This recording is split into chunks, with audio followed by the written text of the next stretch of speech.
It's entitled, The Frogs Who Desired a King. See if you can discover what the moral of the story is.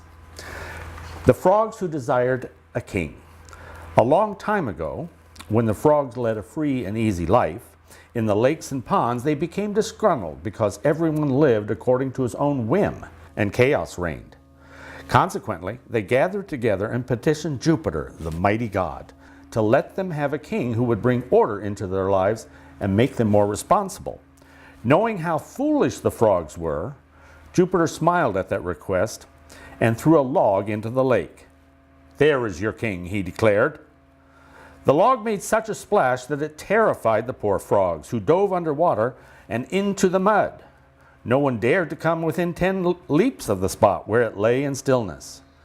Eventually, one frog, who was bolder than the rest, ventured to pop his head above water and watch their new king at a respectful distance.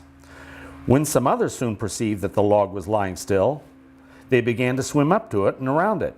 At last they grew so bold that they leaped upon it and treated it with the greatest contempt. Dissatisfied with such a tame ruler, they immediately petitioned Jupiter a second time to grant them a more active king.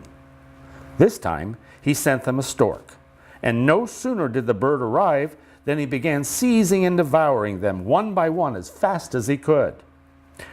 Devastated by their new king, the frogs now sent a private message to Jupiter, beseeching him to take pity on them once more.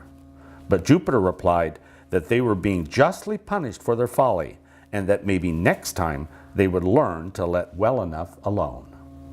And the moral of this story is, when you desire to change your condition, make sure that you can really improve it.